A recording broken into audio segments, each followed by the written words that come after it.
Olá IPCA, hoje é terça-feira, dia 22 de abril de 2014. Nós estamos juntos há 625 dias lendo a Bíblia e hoje leremos os capítulos 7 e 8 do segundo livro dos Reis e 21 e 22 do segundo livro das Crônicas. Embora eu vá comentar com você apenas até o versículo 6 do capítulo 22 de segundo Crônicas, e já já eu explico por quê. Vamos lá. O que você tem aqui no livro dos Reis é mais um pouco do que está acontecendo no Reino do Norte, Israel, enquanto ainda reina ali a casa de Acabe, através do seu segundo filho, Jorão. E ainda há uma idolatria acontecendo em Israel. Idolatria essa que foi inaugurada lá por Onri, o pai de Acabe, que tomou Jezabel por sua esposa, e você conhece bem a história. Idolatria que foi combatida por Elias e por Eliseu, sucessor de Elias, profeta que também realizou muitos milagres semelhantes aos milagres de Elias. O capítulo 7 mostra uma grande vitória militar que Deus concede a Israel mediante a profecia de Eliseu. E isso mais uma vez prova que Israel não tem razão em permanecer na idolatria. E sem que os israelitas fizessem qualquer força, tomassem qualquer iniciativa, Deus os libertou. Apesar daquela nação estar tão metida em pecado, Deus ainda tem manifestado a sua misericórdia e mandado uma palavra profética através de Eliseu.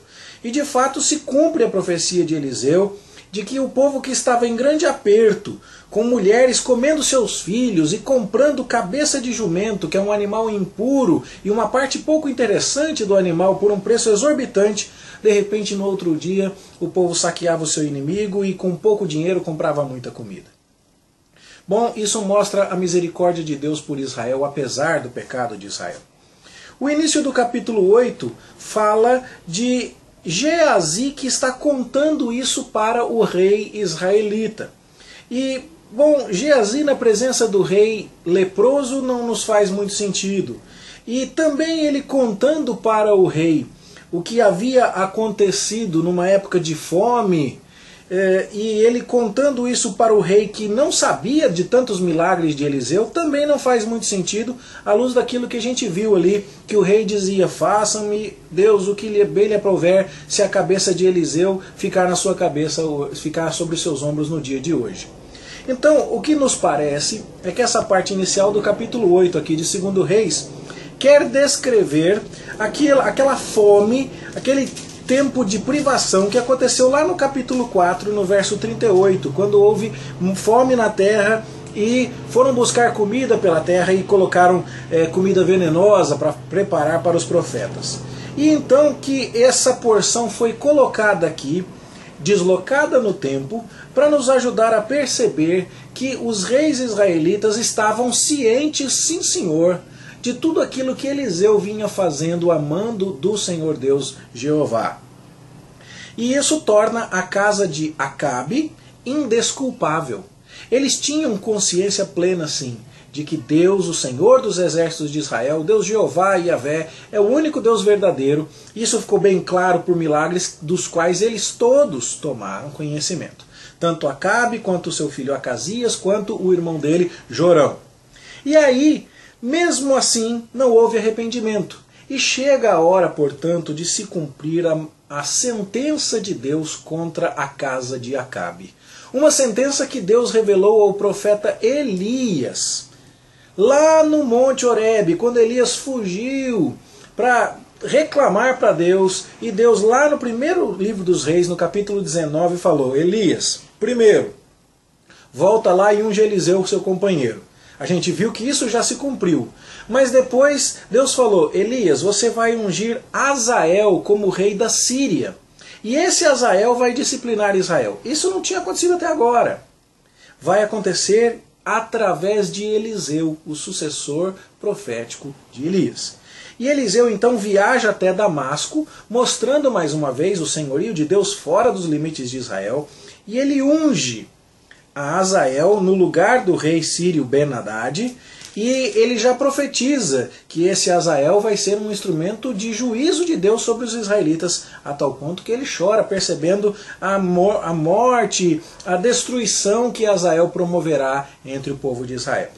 Fica ainda um último ponto daquele papo de Deus com Elias lá no Monte Horebe. Eram 3 coisas. Você vai ungir Eliseu junto com você. Isso já aconteceu. Você vai ungir Azael, rei da Síria. Eliseu agora foi lá fazer o que Elias foi arrebatado sem fazer. E no capítulo 9, que nós vamos ler amanhã, nós vamos ver um outro rei sendo ungido na casa de Israel. Agora então você vai ver a profecia de Deus, ou melhor, a ordem de Deus para o profeta lá em 1 Reis 19, sendo finalmente cumprida aqui nos capítulos 8 e 9 do segundo livro dos Reis. Tá certo? Então é essa a questão. A casa de Acabe está chegando ao fim, está se acabando, literalmente, né? Com o perdão do trocadilho. E enquanto nós lemos sobre esses últimos momentos da casa de Acabe, no finalzinho do capítulo 8 de 2 Reis, a gente lê um pouco sobre o que está acontecendo no Reino do Sul. Lembra, a gente prestou muita atenção neste começo do segundo livro dos Reis, no que estava acontecendo ao norte, na casa de Acabe, com Elias e Eliseu. Mas, enquanto isso, a história está acontecendo no Reino do Sul. Os dois reis que governam no sul por esta mesma época são Jeorão e Acasias. E o problema, eles se aparentam com Acabe. Tanto um quanto o outro tomaram para si esposas que eram da casa de Acabe. E isso começou então a contaminar o reino do sul com a idolatria e a perversidade do reino do norte. E esse é o pano de fundo dos acontecimentos importantes que tomarão lugar agora no capítulo 9, que nós leremos amanhã. Então, veja bem comigo se você pega o quadro. O reino do norte, com a casa de Acabe, está em adoração a Baal, e Deus executa o seu juízo. Acabe morre, o filho dele Acasias morre, e o Jorão testemunha muitos milagres da parte de Eliseu que confirmam tudo aquilo que Elias já tinha deixado claro. Enquanto isso, no reino do sul, Jeorão, descendente de Davi, e Acasias, descendente de Davi, estão corrompendo o reinado de Judá, porque eles se tornam parentes de Acabe, casando-se com mulheres da família de Acabe. E então eles começam a ter reinados curtos no Reino do Sul também. Se Asa, o terceiro rei da dinastia davídica, reina 41 anos, se Josafá, aquele que foi um bom rei, mas deu uma escorregada fazendo aliança com Acabe, reinou 25 anos, Jeorão reinará apenas 8 anos e Acasias reinará apenas 1 ano. E as coisas então no reino de Judá começam a ficar muito complicadas por causa do aparentamento com Acabe. E é nesse contexto que Jeú, que será ungido pelo profeta Eliseu como novo rei de Israel, vai fazer uma matança generalizada. Vai matar gente do norte e vai matar gente do sul. E isso é o que nós leremos amanhã no capítulo 9 de 2 Reis. Mas esse é o papo de amanhã. Por ora, então, o que você vê no livro de Reis é isso. E no livro das Crônicas, como era de se esperar, você terá um relato um pouco mais detalhado dos 2 reis do sul que nós acabamos de mencionar. Jeorão e Acasias. Cada um deles com um capítulo. Jeorão, capítulo 21 de 2 Crônicas, e Acasias, capítulo 22. Porém, o capítulo 22 vai além e conta a história do que Jeú faz, matando gente do norte e do sul. Por isso eu vou comentar apenas até o verso 6 do capítulo 22 hoje, e amanhã eu comento toda a ideia, tudo que acontece quando Jeú mata reis do norte, mata reis do sul, e então cumpre a profecia que Deus havia, cumpre a ordem que Deus havia dado a Elias lá no Monte Horebe muito tempo antes. Está um pouco complicado? Creio que não. Basta que você mantenha as coisas caminhando juntas aqui para você. Reino do Norte e idolatria, ainda a casa de Acabe.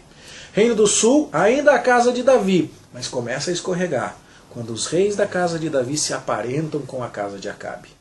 Essa junção traz o juízo de Deus, que já vinha avisando, em particular, o reino do norte, através do profeta Eliseu, sucessor de Elias, cumprindo aquilo que já havia sido determinado lá no Monte Horebe.